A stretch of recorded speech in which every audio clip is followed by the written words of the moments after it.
And what I began to realize is that the mind is the matrix in and of itself.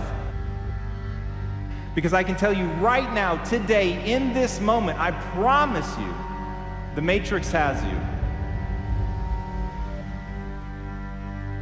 This is water. To a fish, water is so ubiquitous it ceases to exist. Now we all have that same thing, and it's playing on us, and it's keeping us from becoming who we want to become. And that thing is our mindset. It's our belief system. It is so ever present. It is so ingrained into the fabric of who you are and the way that you process data, you don't even notice it. You don't even know that it's real. And this is the thing that impacts your life. It is your inability to see that your mindset controls everything, that it is water in and of itself. Now, when I heard this from Shakespeare, I realized that once you become aware of the water, you can change everything. That you can go from a scared, lost kid to whomever you want to be. There's a lesson in this story. So many things are trying to come to you. So many doors are trying to open, but we're so attached to who we've been that we can't quite become all of who we're supposed to be.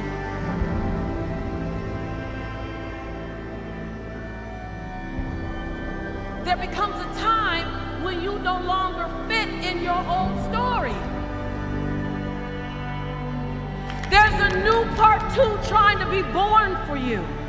And it requires you to own every part of the past, but own every part of the possibility.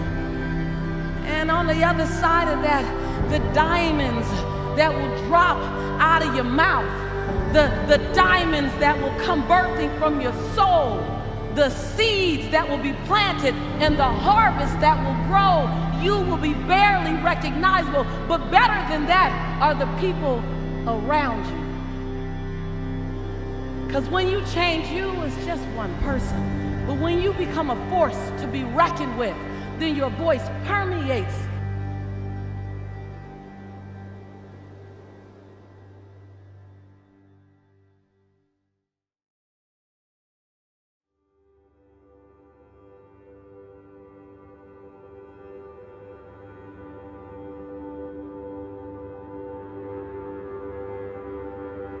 You are who you've been looking for.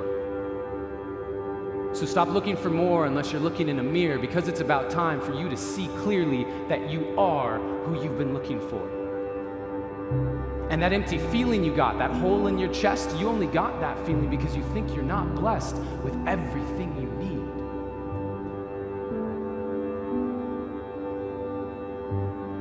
And yes, love is the answer, love is the key, but if you can't love yourself, how can you ever love me?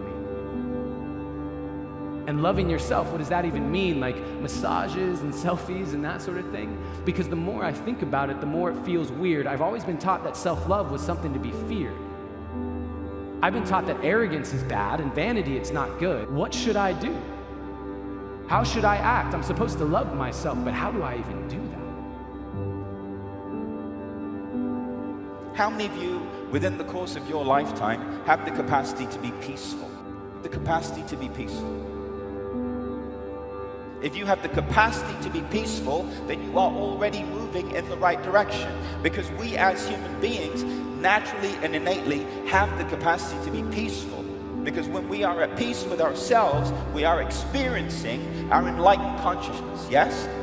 So this is how transformation works.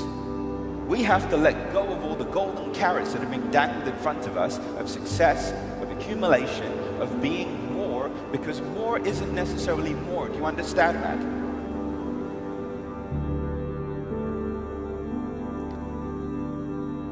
Pain plus reflection equals progress. If you take away reflection out of that equation, all you're left with is pain. Right? If pain plus reflection equals progress and you take away reflection, all you're left with is pain, there's no progress. And for a lot of us, when we're experiencing pain, when we're experiencing stress, when we're experiencing pressure, when we're experiencing challenges, we forget to reflect. And when you forget to reflect, you lose the opportunity for real progress. We forget to reflect because we get distracted. We try to avoid pain, or we try to numb pain. But when we reflect on pain, we have the opportunity to have progress in our lives. Treat yourself like someone you love. Treat yourself like someone you love. Now, I had been standing, but I needed to be sitting because I couldn't believe that I had been letting myself keep forgetting that I was who I'd been looking for. And deep in my core, I knew it was time to stop looking for more until I could look through all my fear and look into a mirror and see clearly that the man looking back at me is the only one who can make me happy, and I am already enough.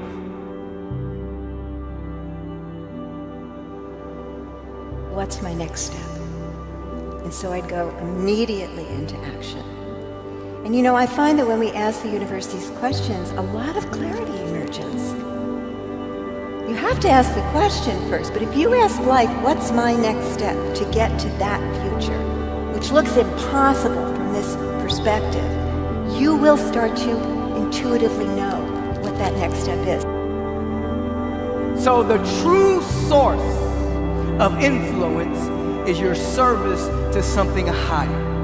Without that, you're living a life of manipulation, trying to get something to be successful. However, when you begin to surrender your life to something higher, an attribute of the presence, even your definition of success changes. This too shall pass. Whatever you're feeling, whether you're feeling great or whether you're feeling terribly, it's going to pass.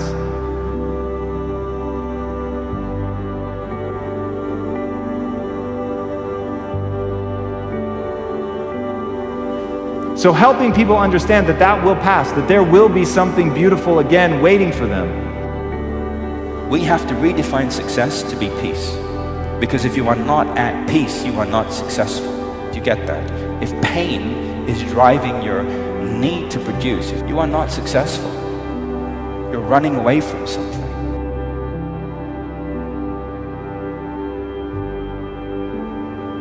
So it's not about who you are.